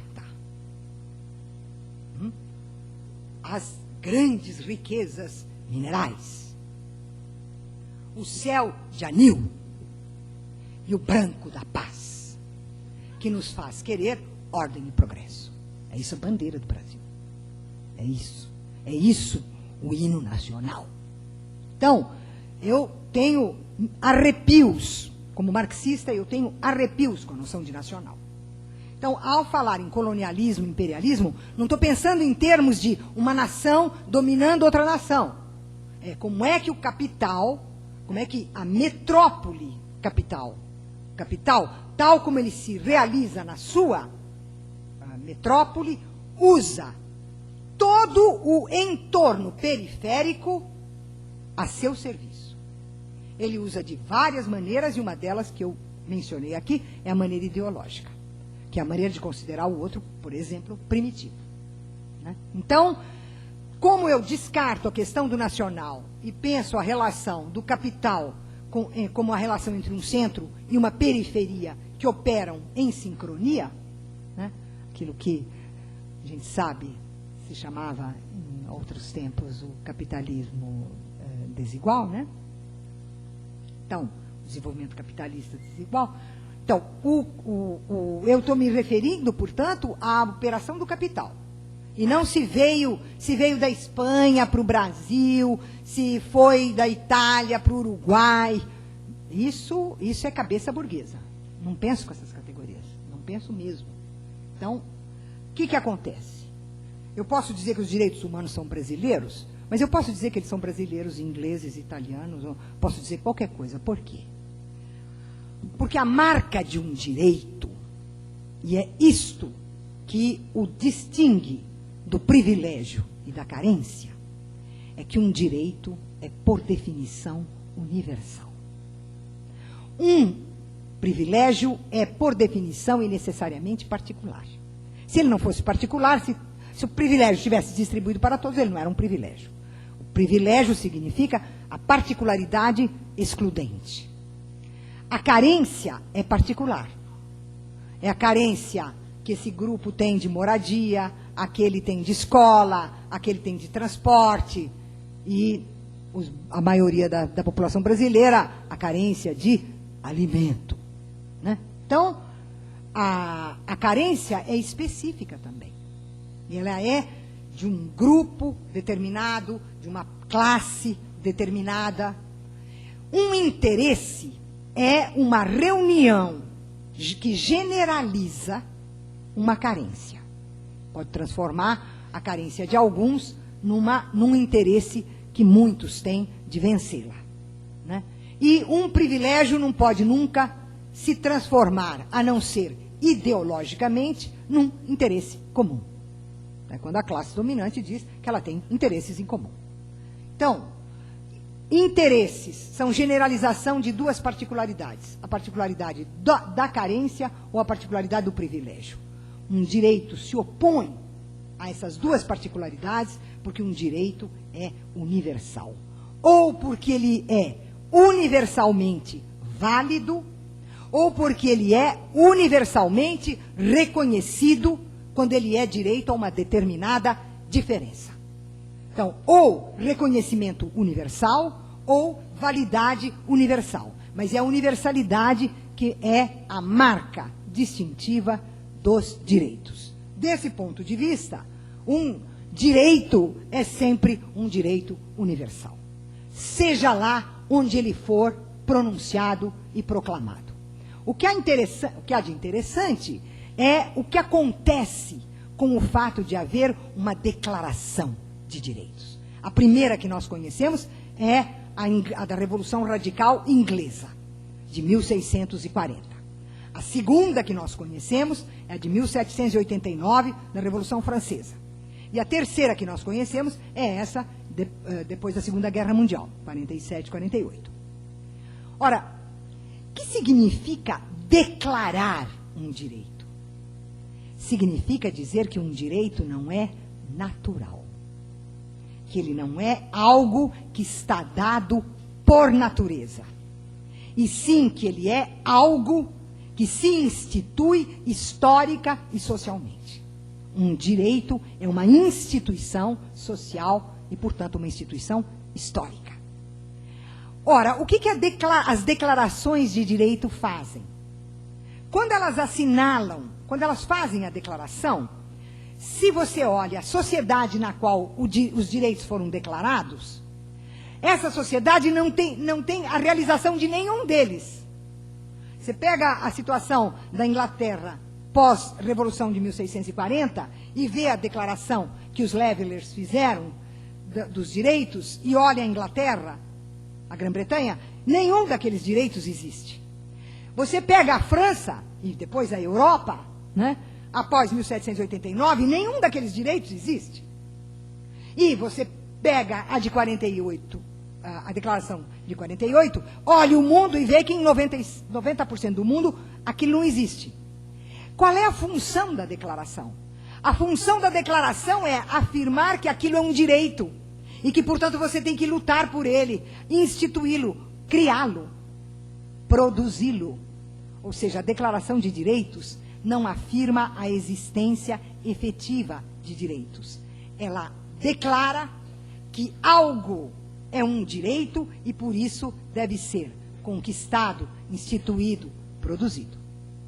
Então, eu acho que é mais rico pensar as declarações de direitos dessa maneira do que pensá-las como circunscritas a esse ou aquele lugar e a ideia dos direitos humanos como uma importação. Você não pode importar o universal. O universal, porque ele é universal, você não importa. Não tem importação de direitos. Né? Bom, agora eu vou para a primeira... Não, vou para a segunda, porque a primeira, acho que eu não sei responder. Então, olha, eu queria compartilhar as suas preocupações e a sua inquietação. Quer dizer, quando você vê, eu acho que o nosso presente, vamos pensar, o nosso presente, espero não estar sendo injusta. Minha mãe dizia que eu era xereta e falava demais. Então, eu de vez em quando sou injusta com as pessoas porque eu falo muito. Então, espero não ser injusta com ninguém. Mas eu acho que nós estamos atravessando um momento de uma enorme pobreza cultural, de uma enorme pobreza nas artes, na filosofia. Na filosofia, então, nem me fale, né? Nas ciências. Né? Porque o fato de você ter a bio não sei das quantas, e a genética de não sei mais que, e a engenharia de não sei quanto, não significa que tem conhecimento. Tem intervenções terroristas sobre a vida humana, sobre a natureza, é isso que você tem. Você não tem produção de saber. Né? Você tem a produção de uma intervenção, que é uma forma de dominação, né? E muitas vezes aterrorizante.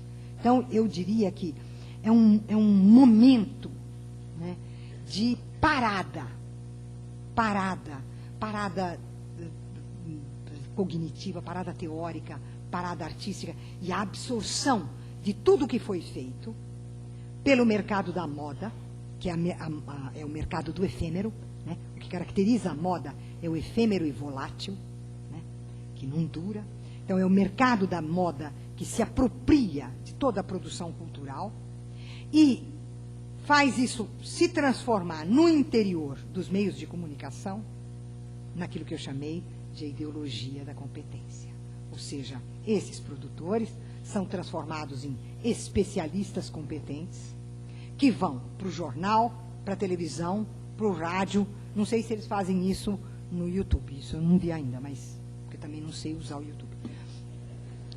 Mas eu sou um fracasso, Mas nesses meios que eu conheço, eles se apresentam, não é, como os especialistas que vão dizer para nós o que pensar e como pensar, o que sentir e como sentir, o que fazer e como fazer. E eles têm essa autoridade porque eles são se apresentam como os detentores de um saber ou de uma prática que só eles dominam. Então, é um momento muito, muito difícil. Agora, eu sou muito otimista. Porque a crise europeia está mostrando que, e a norte-americana está mostrando que o capitalismo vai muito bem, obrigado. Isso, ele vai, está ótimo o capitalismo. Mas o neoliberalismo acho que acabou. Isso já é enorme. Então, acho também, agora vou entrar no campo da mitologia. É pura mitologia, não tem nenhuma validade.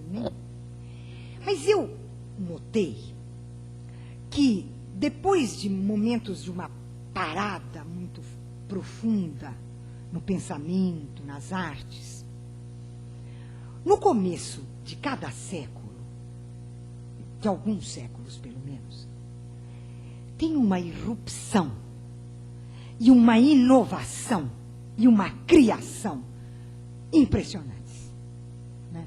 Isso aconteceu no século XVI, isso aconteceu no XVII, isso aconteceu no XVIII, isso aconteceu no XIX, isso aconteceu no XX, o início do XX. Então, vai acontecer para nós. Ah, vai ter.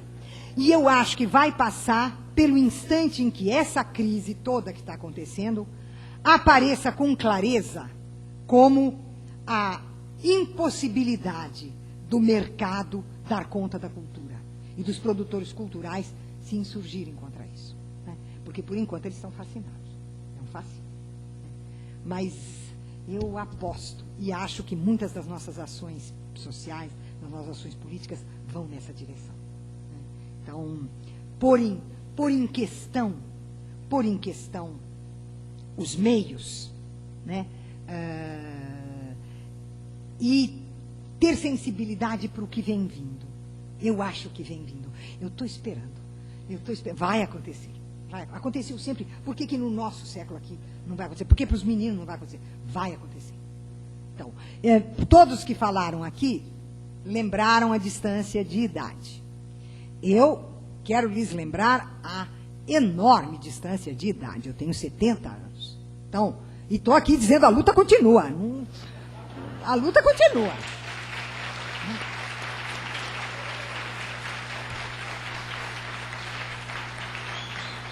Então, eu vi momentos gloriosos da criação cultural e da criação política, né? Eu vi os anos 60, com tudo que aconteceu no Brasil, até de 64 a 68, mas tudo que acontece no intervalo de 64 a 68, e o que acontece no mundo em 68.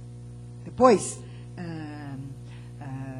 eu vi, né, o que aconteceu no mundo afora no final dos anos 70 e começo dos anos 80.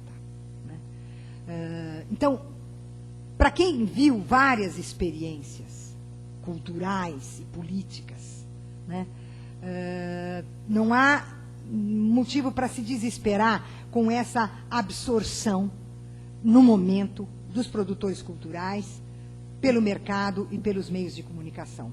Porque essa absorção encontra limites.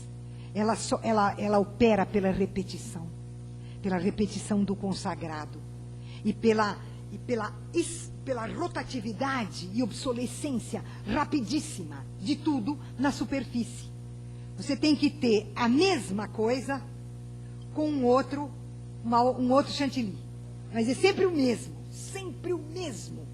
em que você varia a cobertura, né? Há um instante em que isso se exaure e não chega mais. Então, e como eu vi experiências em que isso aconteceu, e eu estou apostando nisso. É por isso que eu estou tão interessada em saber se todos esses eventos políticos que estão ligados a esse modo de se relacionar a partir da cibercultura, se eles se limitam a essa acronia e atopia, e, portanto, eles são voláteis, efêmeros e desaparecem, ou se eles vão organizando, que nem a topeira, né, vão organizando dentro da sociedade os movimentos e o pensamento. Né. Eu, infelizmente, acho que não estarei viva para saber o que vai acontecer, mas que vai. Eu te prometo. Agora, o primeiro, eu não sei. Porque a minha ideia por um lado, eu estou convencida de que... Onde estás? Eu estou convencida de que a escola ainda é o único espaço no qual é possível um exercício efetivo do pensamento para as crianças e para os adolescentes. Então, você veja essa coisa que está acontecendo da maneira como as crianças, hoje no Brasil, estão lidando com a questão ecológica. É a escola que está fazendo isso. Mas a escola faz outras coisas interessantíssimas. Vou contar um episódio na classe da minha neta. A classe da minha neta é toda branquinha, porque ela também é branquinha por causa da minha nora, né, que é branquinha. Mas tem um menino que é negro, que se chama Tiago. Bom, então lá acontece um problema qualquer, a professora fica brava com o André, porque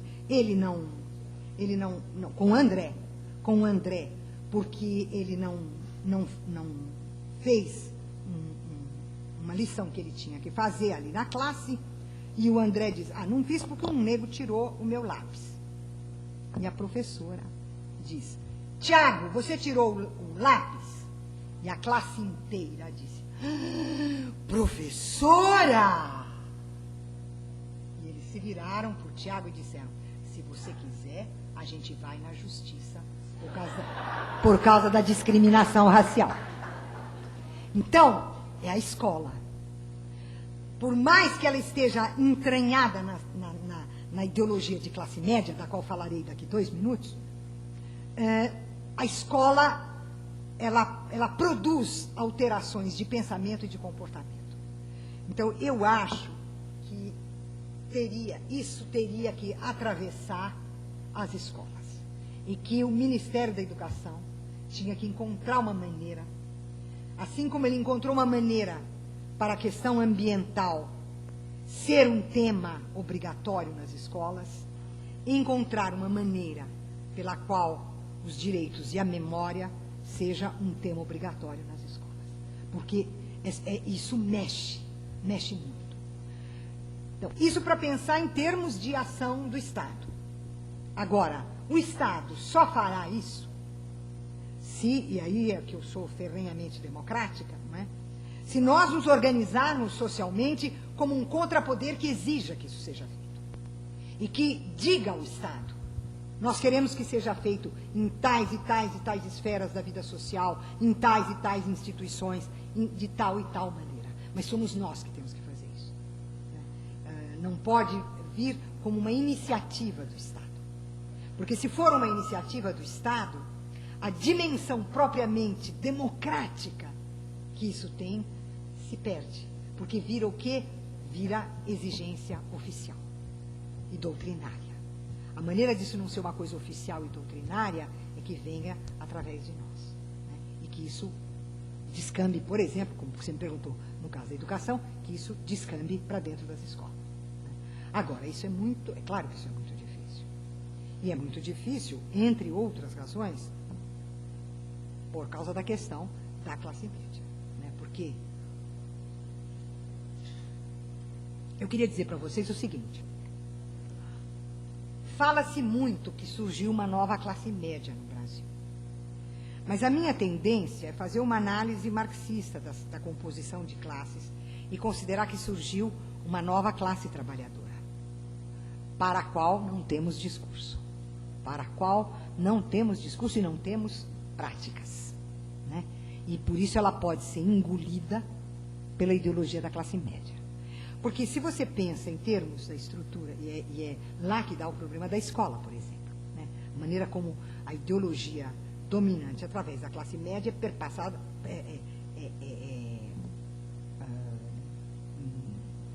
propalada através da história.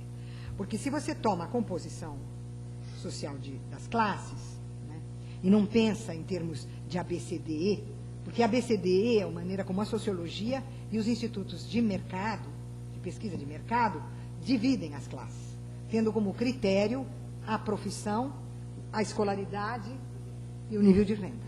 Né? São esses os 3 critérios. Ora, se você, em vez de você pensar com esses critérios exteriores, você pensar em termos de estrutura socioeconômica, você tem uma classe que é a proprietária privada dos meios sociais de produção e tudo que se liga a isso. Né? Capital financeiro, capital produtivo, tudo que está aqui. Depois você tem a classe que vende a sua força de trabalho para os proprietários dos meios sociais de produção. E no meio você tem uma classe que não tem um lugar decisivo nem na produção, ela não é proprietária dos meios sociais de produção e não é força produtiva, e que não tem um lugar no campo político, porque ela não é a detentora do poder como a classe dominante, nem é as classes populares organizadas como um contrapoder político e social. Essa coisa que está no meio, e que não é nenhuma nem outra, é a classe média. Então, qual é a função da classe média? A função da classe média é puramente ideológica. A função da classe média é ser a correia de transmissão da ideologia da classe dominante para toda a sociedade. Agora, por que a classe média faz isso? Porque a classe média tem um sonho e um pesadelo. O sonho dela, ela é tonta. O sonho dela é que ela vai se tornar burguesa. E ela pensa que é ficando rica que ela vai fazer isso. Ela não sabe que ela teria que ter a propriedade privada dos meios sociais de produção. Ela pensa que ela melhora de vida, fica rica, etc. Compra um Mercedes, né? Então, ela acha que ela foi para a classe dominante. Esse é o sonho dela. E o pesadelo dela, evidentemente, é se proletarizar, ou cair na classe trabalhadora. Então, como o sonho dela é a ascensão, ela faz tudo operar em função disso. Escola, educação, tudo. A profissão, tudo opera nessa direção. E, como ela tem esse pesadelo, o que ela quer politicamente? Politicamente, ela quer ordem e segurança. Politicamente, ela quer o Alckmin. É isso que ela quer. Né? Então, ela é o lugar onde são gestados todos os nossos problemas políticos. Então, nós temos uma nova classe trabalhadora que surgiu com os programas sociais do governo. A questão é saber, essa nova classe trabalhadora vai ser engolida ideológica e politicamente pela classe média, ou a esquerda vai ser capaz de ter uma prática e um discurso capaz de não deixar que ela seja arrastada para a classe média. Mas isso é um problema, e aí nenhum Ministério da Educação vai dar conta disso, não. Obrigada.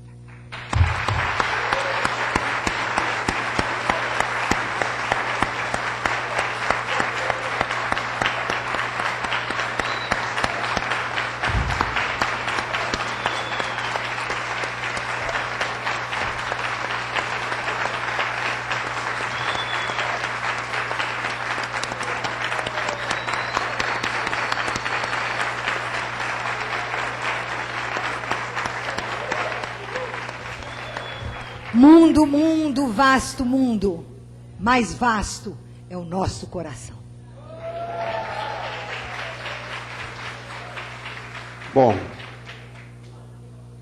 quero agradecer a todos vocês. São muitas coisas que temos aprendido nessa tarde e nessa noite de debate. Temos aprendido a ter o risco que significa encontrar a melhor intelectual brasileira na porta do banco, por exemplo. E tantas outras coisas que nos deixam com vontade de continuar esses debates. Eu quero agradecer a Márcia Cantelburi, do Chile, que nos acompanhou hoje pela manhã, junto com a professora Niceia Freire. Agradecer a Marilena Chauí, a André Lázaro, a Salete, a Emir, e a toda a equipe aqui da UERJ e da Secretaria dos Direitos Humanos, da Flaxo, da Petrobras e da Unesco, que tanto nos ajudaram para que esse evento aconteça. Esses eventos, como falou Emir, continuam em São Paulo no dia 12 de dezembro, em Porto Alegre no dia 27 de janeiro, em Brasília com a presença de Rigoberta Menchú e Adolfo Pérez Esquivel, 2 prêmios Nobel da Paz, junto com a presidente Dilma, e serão todos transmitidos pela internet. Hoje teve mais de 4.000 pessoas tendo acesso aos debates pela internet, o que nos deixa também muito contentes. Agradeço então a vocês e espero de novo aqui nas atividades que vamos organizar nas próximas semanas na UERJ. Muito obrigado.